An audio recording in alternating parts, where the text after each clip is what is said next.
Hi, everyone, and thanks for joining me again. My name is Matt Piscatella. I'm the U.S. video games industry analyst for the NPD group, and we are here to talk about June 2018's data release and market highlights. Thanks for joining me. Going to be quick today, so let's get rocking and rolling. So, what do you need to know?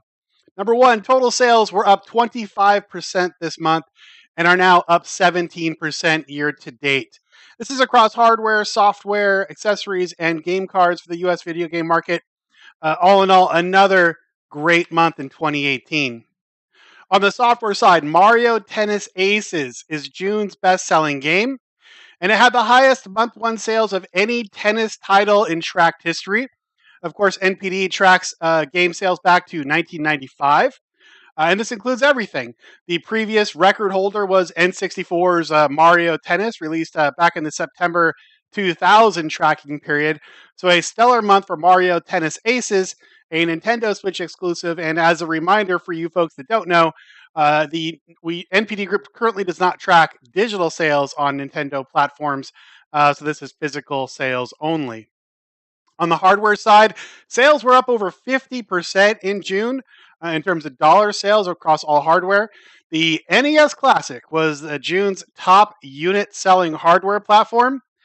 And the Xbox One sales nearly doubled in the month of June when compared to a year ago, while the Switch and PS4 were also up year on year. And in terms of accessories and game cards, it's another record high month in terms of spending. Headset headphone sales in particular continue their strong pace in 2018 with sales doubling the comparable period a year ago. So looking at the total spend numbers for June, not May, total dollar sales in June were up 25% to 1.1 billion. You can see hardware sales up 52% to 350 million. So sales and hardware were up across all current generation platforms. You're talking PS4, X1, Switch, and the plug-and-play devices like NES Classic and SNES Classic. Portable hardware sales were up 7% in the month. So we're seeing overall very strong hardware performance in the month of June. On the software side, a little bit different. Sales were actually down 1% year on year, while accessories and game cards were up 38%. So you might be asking yourself, well, wait a minute, what are all those people doing buying hardware that aren't buying software? A couple things drove it this month. Fortnite continues to have a fairly significant impact on hardware sales. We also had a number of strong hardware promotions in the month of June around the E3 period. So we're seeing just general hardware strength, even though full game software sales are running flat on a year-to-date basis. All right, and you can see it here. So hardware is the dark blue on the bottom, software in green in the middle, and accessories and game cards in the light blue at the top for the last few June periods. And you can clearly see hardware. We're at a recent record, hitting 350 million. We hit 313 million back in June of 2015. Of course, that's right after, not too long after the launches of the new generation consoles.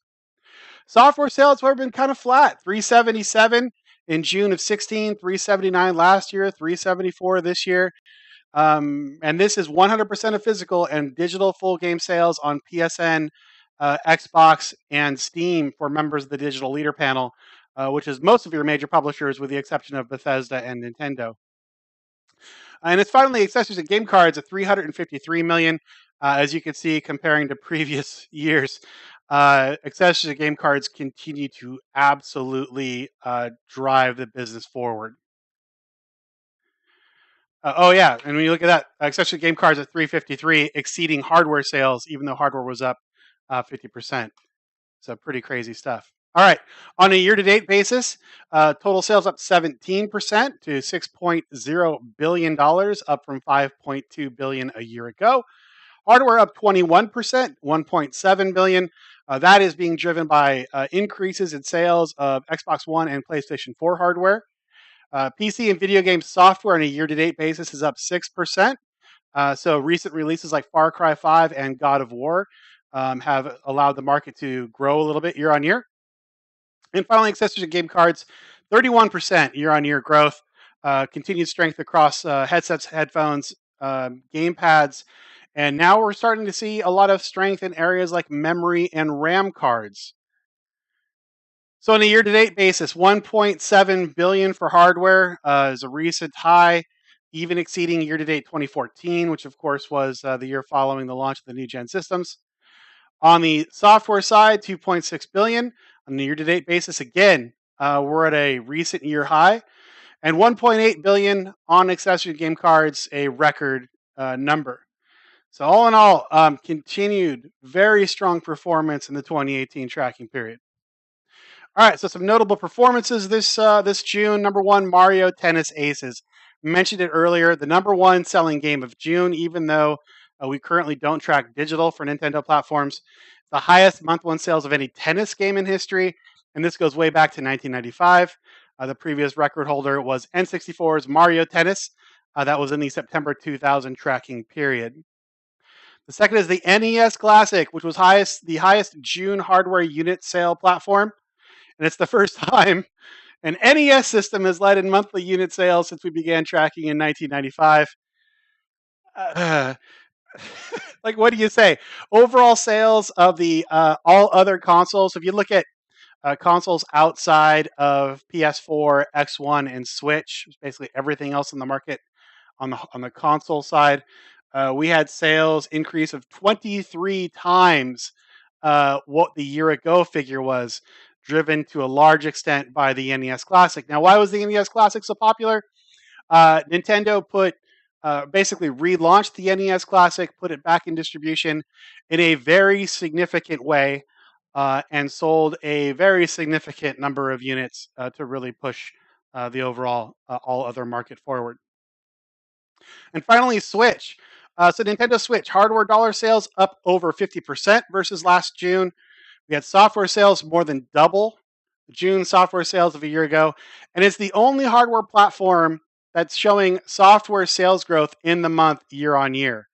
So on the hardware side, everyone's ahead. On the software side, only Nintendo Switch has shown growth versus last year. In terms of the top 20 titles for June, you can see Mario Tennis Aces there at number 1, God of War at number 2, and Grand Theft Auto 5 at number 3. The Crew 2 debuts at number 4, and Far Cry 5 continues its run in the top 5, ranking at number 5 in the month. A couple of the notables. Lego Incredibles enters the chart at number 7. This is the 25th Lego game from publisher Warner Brothers, and it's the highest launch month sales for a Lego game since Lego Star Wars The Force Awakens. Crash Bandicoot, the Insane Trilogy, re-enters the top 20. Last month, it was number 47, I believe. Detroit Become Human drops down to number 10. And then you see some of those other, the Rainbow Six Sieges, the Call of Duty World War IIs, the NBA 2Ks, all staying in the top 20. Vampire gets into the table at number 18. Again, one of those titles we don't currently track digital for, so pretty darn good performance for Vampire in June. For Xbox One, PlayStation 4, Switch, and 3DS, here are the top 10 charts. The Crew 2 launches at number 1 on the Xbox One platform, followed by GTA 5. God of War and Detroit Become Human take 1-2 on PlayStation 4. On the Switch, Mario Tennis Aces and Mario Kart 8 come in 1-2. And finally, on 3DS, Pokemon Ultra Sun and Pokemon Ultra Moon continue to top the 3DS chart. On a year-to-date basis, Far Cry 5, God of War, and Monster Hunter World return this month as the top 3 sellers of the year. Mario Odyssey re-enters the chart at number 10, taking the place of PlayerUnknown's Battlegrounds, which fell off the list. And in the 12-month ending period in June, you can see down at number 10, God of War has entered the chart. It's a brand new addition to the 12-month rolling chart. So God of War's extended strength and very strong tail continues to bring that title up across all the more longer range charts. So that's the quick look at June. We'll be back on August 21st, just 20 days from now, to look at July. Thanks for joining me, and let me know what questions you have. Happy to chat with you. Find me on Twitter, yell at me below, like, comment, and subscribe. And I'll talk to you next time. Thanks a lot for joining me.